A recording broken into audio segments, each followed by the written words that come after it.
Paciente 76 anos toma Risedros há 5 anos.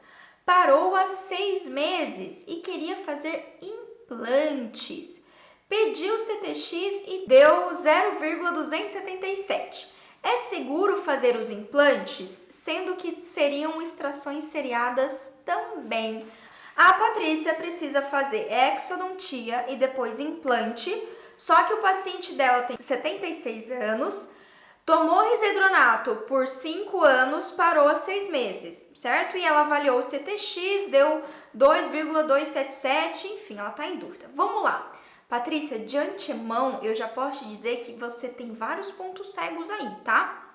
Vamos por partes. Primeira coisa que você precisa saber é que o CTX, ele não é, considerando as novas evidências científicas, ele não é um parâmetro que vai nos mostrar o risco do paciente desenvolver osteonecrose relacionado aos bifosfonatos, ok?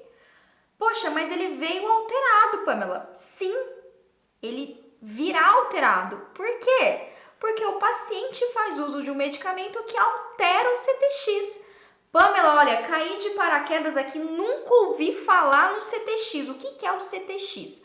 O CTX é um exame de sangue que avalia a remodelação óssea. Ele é um marcador ósseo, tá? Então ele mostra pra gente, inclusive ele é utilizado para o diagnóstico de osteoporose, para o diagnóstico de patologias ósseas e por aí vai, certo? Então ele é um exame sim, principalmente para diagnóstico.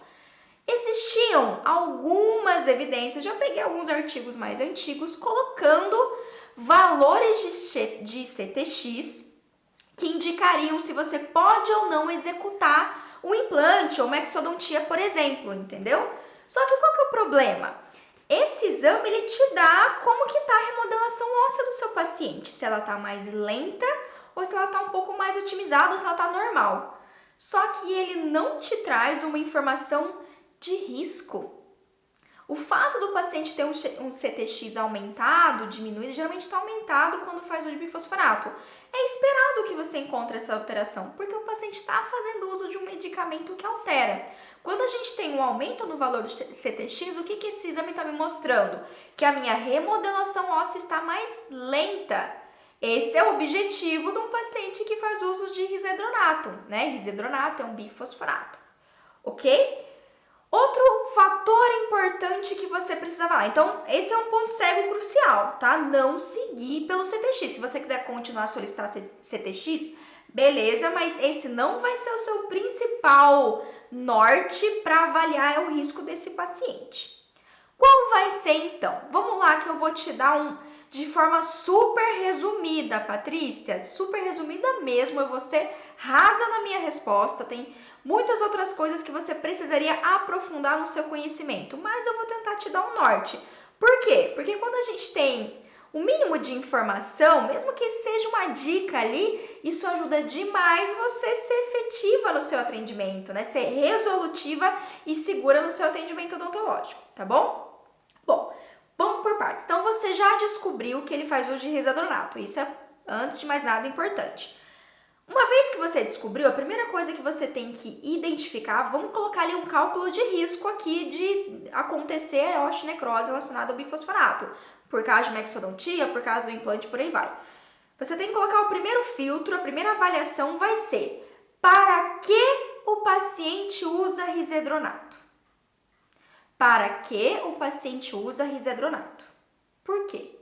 Ele pode utilizar, durante esse período de 5 anos, ele utilizou porque ele tinha osteoporose, ou porque ele foi um tratamento coadjuvante, né? Ou melhor, adjuvante do tratamento oncológico. Era um paciente que tinha câncer e fez uma metástase óssea, e aí o médico prescreveu esse medicamento para evitar uma complicação óssea, uma fratura, entre outras situações, ok? Então, esse é o primeiro filtro. Segundo filtro, qual é a dosagem de risedronato? Por quê? O risedronato ele pode ser utilizado em doses baixas ou em doses altas, certo? Uma dose baixa é aquele paciente que vai fazer ali de vez em quando, dependendo das vezes, Eu não lembro exatamente com precisão qual que é a posologia do risedronato, tá? Dá uma olhada na bula. Mas pode ser que o paciente faça uso uma vez no mês, uma vez a cada 3 meses e por aí vai, tá? Então isso é uma dose baixa. Ou ele faça, doses altas no medicamento, geralmente relacionado a metástase ósseas, a tumores ósseos, ok? Então esse é o segundo ponto. Primeiro ponto, para que utiliza? Segundo ponto, dose alta ou dose baixa. Terceiro ponto, que você vai colocar aí como filtro. Quanto tempo o paciente utiliza risedronato? Isso é um fator que imagino que você já saiba, porque você avaliou isso, né? 5 anos é bastante tempo? É bastante tempo. A gente já consideraria um risco moderado do paciente desenvolver uma osteonecrose relacionada à sua extração ou o seu implante, tá bom? Mas tem um último filtro que é o mais importante. Eu considerei o mais importante. É o filtro que vai assim bater o martelo para o teu paciente, que é comorbidades relacionadas. E Patrícia, existe uma lista de comorbidades, tá? Eu sinceramente não vou te lembrar de cor aqui, mas eu vou te citar algumas, tá? Que eu sempre lembro. O fato do paciente ter anemia, o fato do paciente ser diabético descompensado, não diabético, tá? O fato do paciente ser diabético descompensado, a higiene oral do seu paciente, a presença de focos infecciosos odontológicos. Também são comorbidades que aumentam o risco de osteonecrose, tá? Dentro do tempo que eu tenho aqui, é o que eu consigo te passar para você avaliar melhor o teu paciente, tudo bem? Para você ter esse parâmetro, mas a gente precisa avaliar todos esses contextos para aí sim você determinar. Possivelmente, de antemão aqui, com as informações que você me deu, a gente tem um paciente com risco moderado. Isso quer dizer que é impossível fazer exodontia ou implante? É proibido, terminantemente proibido? Não. Isso quer dizer que ele tem um risco moderado. Então, você pode fazer exo, você pode fazer um implante e dá tudo certo, fica lindo, como existe sim a possibilidade da osteonecrose. Aí vai da sua conversa e da sua clareza com o teu paciente. E essa decisão eu não posso tomar por você, tá certo? Tem doença periodontal, olha só, né? Então, às vezes, talvez seja mais interessante adequar esse meio bucal para aí mais para frente você pensar no implante, né? Você pensar na exo, no implante, por aí vai. Enfim, vários outros pontos. Como mais uma vez dizendo para você, eu tô sendo super rasa em te dar essa resposta, né? Porque a gente precisaria entender todo o contexto do paciente mesmo.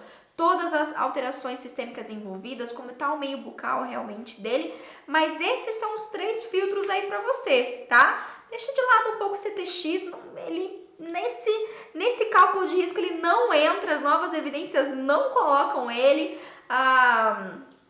como que é a Sociedade Americana de Cirurgia Bucomaxilofacial não coloca o CTX como um parâmetro, assim, importante para avaliar o risco de osteonecrose, e sim todos esses outros que eu citei para você. Tá bom? Espero que eu tenha te ajudado.